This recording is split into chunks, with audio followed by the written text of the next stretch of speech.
Hi friends, welcome to my channel Prema Ari Designer. Hi friends, இன்றைக்கி நம்ம என்ன stitch பார்க்க போகிறோம் அப்படின்னா சக்கரி ஸ்டிச் அப்புறம் ஸ்டோன் செயின் ஸ்டிச் ரெண்டும் பார்க்க போகிறோம். ரெண்டுமே ஒரே வீடியோவில் நம்ம பார்த்துடலாம். அதுக்கு இப்போ நீங்கள் ஃபஸ்ட்டு சக்கரி ஸ்டிச் பார்க்கலாம். அதுக்கு இந்த மாதிரி ஒரு ஸ்ட்ரெயிட் லைன் ஒன்று வரைஞ்சிக்கோங்க. இது தான் சக்கரி. நான் உங்களுக்கு ஏற்கனவே ப்ராடக்ட் நாலேஜ் கிளாஸ்லேயே காமிச்சிருக்கேன். இது பேர் சக்கரி, சரிங்களா? இதை நம்ம ஸ்டிச் பண்ணிவிட்டு அதுக்கப்புறம் தான் வந்து இதில் நம்ம ஸ்டோனை ஒட்டுவோம். இதுக்கு வந்து நம்ம நார்மல் த்ரெட் நீடில் யூஸ் பண்ணிக்கலாம். இப்போ அது எப்படி ஸ்டிச் பண்ணுறது அப்படிங்கிறத நம்ம பார்க்கலாம். இப்போ இதுக்கு வந்து நான் வந்து கோல்டன் கலர்லேயே இருக்கணும் அப்படிங்கிறதுக்காக நான் வந்து ஜரி த்ரெட் எடுத்துருக்கேன். இல்லை நீங்கள் நார்மல் சர்விங் த்ரெட் இருக்கு இல்லையா, அதில் வந்து கோல்டு கலர் மாதிரி எடுத்துக்கலாம். அப்படி இது ரெண்டு தான் நம்ம யூஸ் பண்ண முடியும், ஏன்னா இது கோல்டன் கலரில் இருக்கிறனால. இல்லை இதில் வந்து வேறு கலர் அநேகமாக வர்றதில்லை. அப்படி நீங்கள் உங்களுக்கு வேறு கலர்ஸ் ஏதாவது கிடச்சிது அப்படின்னா நீங்கள் அந்த கலர் யூஸ் பண்ணுறது தான் நல்லது, சரிங்களா? இப்போ நார்மலாக நம்ம எப்பயுமே போல் பேக் செயின் போட்டு எடுத்துக்கலாம். இது பேக் செயின் போடுறத இன்னொரு டைம் வேணால் நீங்கள் இது ஜரி த்ரெட்டில் நீங்கள் நோட் பண்ணிக்கோங்க. நான் இதில் வந்து எந்த பீட்ஸோ எந்த நாட்டுமே நான் போட கிடையாது, சரிங்களா? எப்படி போடுறேன்னு மட்டும் பார்த்துக்குங்க. நார்மலாக நம்ம மிடில் ஃபிங்கர் இருக்கு இல்லையா, அதுலேயும் தம் ஃபிங்கர்லேயும் சேர்த்து பிடிச்சிக்கோங்க. எண்டை பிடிச்சிக்கோங்க. அதாவது இப்படி நம்ம இந்த இப்படி இருக்கு இல்லையா, இந்த விரலில் நம்ம அப்படி ஒரு சுற்றிக்கிறோம். இன்னும் உங்களுக்கு டைட்டாக வேணுன்னா நீங்கள் இன்னொரு ரவுண்ட் சுற்றிக்கலாம், சரிங்களா? உங்களுக்கு பிடிக்கிறதுக்கு வசதியாக. அப்போ 2 விரலில் நம்ம இந்த எண்டை பிடிச்சிக்கிறோம், சரிங்களா? இப்போ நம்ம அப்படியே அடியில் கொண்டு போயிடலாம். நல்லா நோட் பண்ணிக்கோங்க. இந்த இடத்த தான் நம்ம எப்படியுமே லாக் பண்ணுவோம் இல்லையா, நம்ம கிளாத்தில் குத்தி இந்த இடத்த இப்படி லாக் பண்ணி வெளியில் எழுப்போம். இப்போ அதே மாதிரி நம்ம இதுக்கு அடியில் த்ரெட்டை கிளாத்துக்கு அடியில் கொண்டு போயிடலாம், சரிங்களா? இங்கே ஸ்டார்ட் பண்ணுறேன்.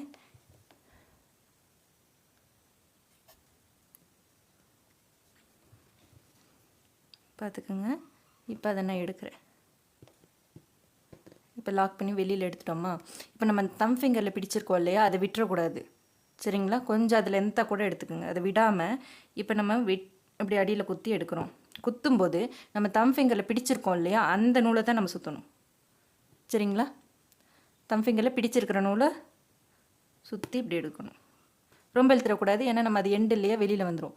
இப்போ இப்படி எடுத்துட்டு அந்த நம்ம லென்த்தாக வர நூல் இருக்குது இல்லையா, அதை இப்படி இழுத்தோம்னா இந்த இடத்துல நாட்டு விழுந்துடும். கீழே இழுத்தோம்னா பிடிச்சி இழுத்தோம்னா நாட்டு விழுந்துடும், அவ்வளோதான். இதுக்கப்புறம் இது வந்து இதாகி வராது, நாட்டு கலண்டு வராது, அவ்வளோதான். பார்த்தீங்களா? இது வெளியிலேயே வர்றதில்லை. நான் இப்போ எடுத்துட்டேன். அப்பயும் நம்ம நார்மல் செயின் போட்டிருந்தோம்னா அது வந்து பேக் செயினாகவே இருந்தாலும் கலண்டு வந்துடும். ஆனால் நம்ம இந்த மாதிரி இதில் வந்து சரி த்ரெட்டில் மட்டும்தான் நம்ம இந்த ஸ்டிச்சை போட முடியும். இப்படி போட்டுட்டோம்னா இந்த இடத்துல நாட்டு விழுந்துக்கும், உங்களுக்கு இது கலண்டு வராது, சரிங்களா? நான் நெட் கிளாத் ஃபிக்ஸ் பண்ணி அந்த கிளாஸில் வந்து நான் உங்களுக்கு இதை கொஞ்சம் இன்னும் கூட தெளிவாக சொல்லித்தரேன். ஏன்னா இது உங்களுக்கு புரியாமல் இருக்கலாம். நெட் கிளாத் ஃபிக்ஸ் பண்ணும்போது உங்களுக்கு அடியில் நான் என்ன பண்ணுறேன் அப்படிங்கிறதும் தெரியும். அப்போ அந்த கிளாஸில் நம்ம அதை பார்க்கலாம். இப்போ இப்போதைக்கு இப்படி போட்டுடுங்க, சரிங்களா? இப்போ போட்டுட்டு இந்த சக்கரை இருக்கு இல்லையா, இது எப்படி வச்சுருங்க. நம்ம அந்த இது சீக்வன்ஸில் பார்த்ததே தான், பார்த்தீங்களா? கொஞ்சம் அப்படி வேகமாக இழுத்தோன்னே என்ன ஆயிடுச்சு, இப்போ இது வெளியில் வந்துருச்சு. ஒன்றும் பிரச்சனை இல்லை, இது நாட்டு விழுந்துருச்சு, சரிங்களா? இப்போ நாட்டு விழுந்தனால நம்ம எக்ஸ்ட்ரா இருக்கிற த்ரெட்டை எப்படி நார்மலாக நம்ம கீழே இழுத்து விடுவோம், நீடில் வச்சு இழுத்து விடுவோம் இல்லையா, இப்படி இழுத்துருவோம்ல, அந்த மாதிரி இழுத்து நீங்கள் கீழே கூட விட்டுக்கலாம், ஒன்றும் பிரச்சனை இல்லை. இதில் வந்து உங்களுக்கு நாட் பண்ணுறதுக்கு ஈஸியான ஒரு டெக்னிக் தான். அப்படி இழுத்து விட்டிங்கன்னா அடியில் போயிடும், உங்களுக்கு அந்த லாக்கும் ரிலீஸ் ஆகிடும், சரிங்களா? இப்போ மறுபடியும் வேணால் நான் அதை இன்னொரு டைம் போட்டு காமிக்கிறேன். கொஞ்சம் நான் சின்னதாக போட்டுட்டனால அப்படி இருக்குது. இப்போ நான் கொஞ்சம் லென்த்தாக எடுத்துக்கிறேன். தெரியுதா நான் எவ்வளோ லென்த் விட்டுருக்குறேன் அப்படிங்கிறத நீங்கள் பாருங்கள். இவ்வளோ லென்த்து நான் விட்டுருக்கேன் எச்சா. அப்படி விட்டு போடும்போது ஈஸியாக இருக்கும். இப்படி எடுக்கிறோம், இப்படி போடுறோம், நம்ம பிடிச்சிருக்கிற நூலை வந்து அப்படி எடுக்கிறோம். எடுத்துட்டு நம்ம அந்த விரலில் சுற்றி இருக்கிற த்ரெட்டை பிடிச்சி இழுக்கிறோம். இழுத்த டைட் ஆகிடுச்சு. இப்போ கூட இன்னொரு செயின் போட்டிங்கன்னா இந்த பிரச்சனை வராது, உங்களுக்கு கலண்டு போகாது.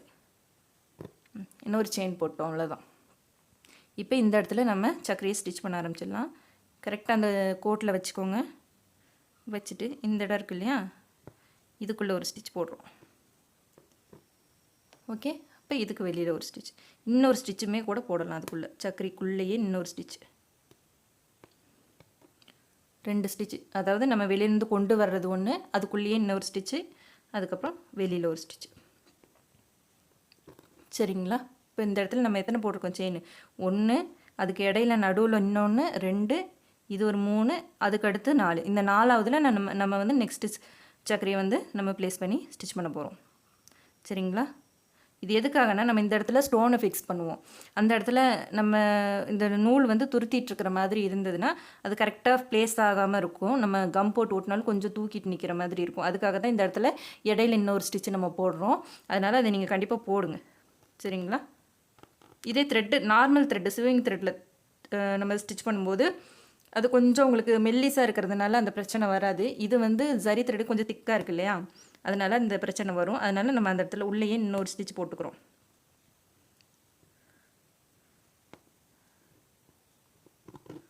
ஓகேவா? இப்படி தான் போடணும். நல்லா பார்த்துக்கோங்க. இப்போ இது ஒன்றுன்னு வச்சுக்கோங்க. இப்போ 2, இது 2, மறுபடியும் அதுக்குள்ளேயே இன்னொரு ஸ்டிச் போடுறோம். 3, இது ஸ்ட்ராங்காக நின்றுக்கிறதுக்காக 4. ஒரு இதில் வந்து நம்ம 4 ஸ்டிச்சை போடுறோம் ஒரு சக்கரிக்கு. இப்போ இது இந்த கோல்டன் கலர்லேயே இருக்கிறதுனால உங்களுக்கு அது அந்த டிஃப்ரென்ஸ் தெரியல இல்லையா, நல்லா நீட்டாக இருக்கும். இப்போ இதில் வந்து நம்ம கம் அப்ளை பண்ணி நடுவுலலாம் கம் அப்ளை பண்ணி அதில் வந்து நம்ம ஸ்டோன் ஒட்டிக்கலாம். அப்படி இல்லை இந்த நம்ம ஸ்டோன் ஒட்டுறதா இருந்தால் மட்டுமே நம்ம இந்த கோல்டன் ஜரி த்ரெட்டை நம்ம யூஸ் பண்ணலாம். மற்றபடி நம்ம நார்மலாக இதில் வந்து இன்னொரு இது என்ன பண்ணலாம் அப்படின்னா ஃப்ரெஞ்ச் நாட் இருக்கு இல்லையா, அது போட்டு இதில் வந்து ஒரு குட்டி ரோஸ் ப்ளேஸ் ஆகிற மாதிரி நம்ம போடலாம். அந்த மாதிரி போடும்போது நார்மல் சூவிங் த்ரெட்லேயே நீங்கள் இந்த ஸ்டிச்சை போட்டுக்கலாம்.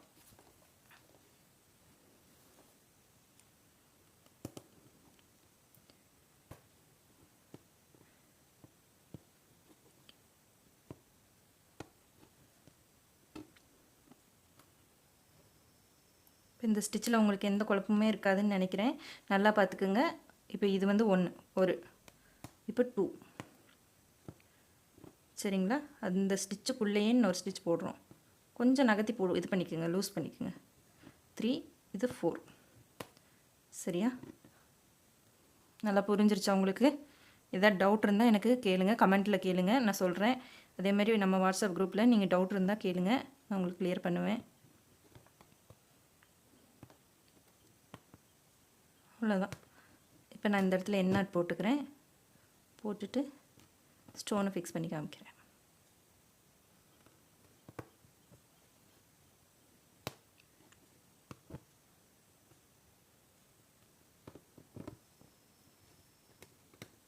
எக்ஸ்ட்ரா இருக்கிற த்ரெடை கீழே எடுத்து விட்டு கரெக்ட் பண்ணிக்கோங்க. இது கம்பி மாதிரி இருக்கிறனால மேலே நீட்டிகிட்டு வந்துடும். அதனால் கரெக்டாக நீங்கள் கீழே இழுத்து விடுறதை வந்து கரெக்டாக எடுத்து விட்டுடுங்க. அப்போ தான் அந்த இடத்துல வந்து அப்படியே உங்களுக்கு ப்ளேஸ் ஆகி இருக்கும். இப்போ நம்ம இதில் ஸ்டோன் ஃபிக்ஸ் பண்ணிக்கலாம். இப்போ இதுக்கு வந்து நான் ஃபேப்ரிக் க்ளூ எடுத்திருக்கேன், தெரியுதுங்களா, ஃபெவிக்ரிலோடது. இப்போ அந்த சக்கரியோட சென்டரில் கொஞ்சமாக வைங்க, ரொம்ப வச்சிங்கனாலும் ஒன்றும் பிரச்சனை இல்லை. இது உங்களுக்கு காஞ்சோன்னா அந்த கலர் டிரான்ஸ்பரண்ட் ஆயிரும். அதனால் இப்படி வச்சுக்கோங்க. ஸ்டோன் எப்படி ஒட்டுறதுங்கிறது இந்த வீடியோலேயே நம்ம பார்க்கலாம். ஸ்டோன் குந்தன் ஸ்டோன் அது ஒர்க் வந்து நெக்ஸ்ட் கிளாஸில் பார்க்கலாம். இப்படி நீங்கள் இது வந்து கம்மியாக நான் ஒரு 6 இது மட்டும் போட்டிருக்கிறனால உங்களுக்கு ஃபுல்லாக எல்லாத்துலேயுமே கம் அப்ளை பண்ணிட்டேன். ஆனால் நீங்கள் வந்து கொஞ்சம் இன்னும் லென்த்தாக போடுறீங்க, அப்படி ஒரு டிசைனில் அப்ளை பண்ண போகிறோம் அப்படிங்கும்போது நம்ம என்ன பண்ணணும், ஒரு கொஞ்சத்துக்கு ஒரு 3க்கு கம் ப்ளேஸ் பண்ணிவிட்டு இதை பண்ணிக்கலாம். ஏன்னா கம் காஞ்சிருச்சுன்னா அப்புறம் மறுபடியும் நம்ம கம் போட வேண்டி வரும். அப்போ இந்த நீடிலோட எண்ட் இருக்குது பார்த்தீங்களா, பேக் சைடு, அதில் வந்து லைட்டாக கம்மை நம்ம டிப் பண்ணி எடுத்துக்கலாம். அப்படி எடுத்தோம்னா நம்மளுக்கு ஸ்டோனை எடுக்கிறதுக்கு வசதியாக இருக்கும். கரெக்டாக ஸ்டோனை திருப்பி விட்டு இப்படி எடுத்துக்கலாம். நம்ம கையில் டச் பண்ணி நம்ம இது பண்ண வேண்டியதில்லை. இப்படி பண்ணிவிட்டு இப்படி வச்சுக்கலாம். சரிங்களா? வச்சுட்டு இந்த கம் இல்லாத சைடு இருக்கு இல்லையா, அதாவது நான் இப்படி கரெக்டாக இது பண்ணிக்கலாம். இது எதுக்காகன்னா நம்ம வந்து கையில் கம் அப்பாமல் இருக்கிறதுக்காக. இந்த நம்ம ஏற்கனவே கம் இதில் இது டச் பண்ணி வச்சுருக்கிறதுனால அது வந்து கொஞ்சம் நேரத்துக்கு அதில் இருக்கும், நம்ம ஸ்டோன் எடுக்கிறதுக்கு வசதியாக இருக்கும். அவ்வளோதாம்மா. இந்த மாதிரி ஸ்டிச்சு அந்த இது மேலே நம்ம ஸ்டோனை ஒட்ட வச்சுக்கலாம்.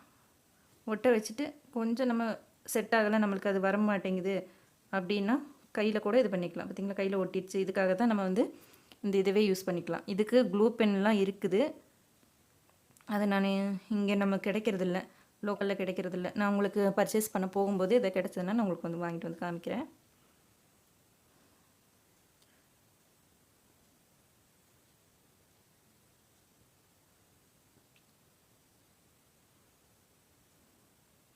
சக்கரையிலையுமே நிறைய டைப் இருக்குது, ஃப்ளவர் மாதிரியெல்லாம் இருக்குது. நீங்கள் ஷாப்புக்கு போனீங்கன்னா அங்கே விதவிதமாக வச்சுருப்பாங்க. ஒரு சக்கரை அப்படின்னால அதில் இன்னும் நிறைய டைப்பெல்லாம் இருக்குது, அதெல்லாம் பார்க்கலாம். மேக்ஸிமம் நம்ம இது தான் யூஸ் பண்ணுவோம், அதனால நான் இது காமிக்கிறேன் உங்களுக்கு. இது தான் வச்சுருக்குவாங்க எல்லாருமே, நானும் அது மட்டும் தான் வச்சுருக்கேன், அதனால் உங்கள்கிட்ட இது காமிக்கிறேன். சரிங்களா? இப்போ நம்ம ஸ்டோனை இந்த இடத்துல ஃபிக்ஸ் பண்ணிட்டோம். இப்போ இது நெக்ஸ்ட்டு நம்ம ஸ்டோன் செயின் ஃபிக்ஸ் பண்ணுறதை பார்க்கலாம். ஓகேம்மா, இதுவே இந்த வீடியோவே கொஞ்சம் ரொம்ப லென்த்தாக இருக்குது. நான் இதை வந்து செகண்ட் பார்ட்டாகவே உங்களுக்கு ஸ்டோன் செயின் போடுறதை நான் காமிக்கிறேன். இந்த வீடியோ உங்களுக்கு பிடிச்சிருந்துச்சுன்னா என் சேனலை சப்ஸ்கிரைப் பண்ணுங்கள், லைக் பண்ணுங்கள், ஷேர் பண்ணுங்கள், கமெண்ட் பண்ணுங்கள். மறக்காமல் பெல் ஐக்கானை கிளிக் பண்ணி வச்சுக்கோங்க. அப்போ தான் நான் போடுற புது புது வீடியோ உங்களுக்கு நோட்டிஃபிகேஷனில் வரும்.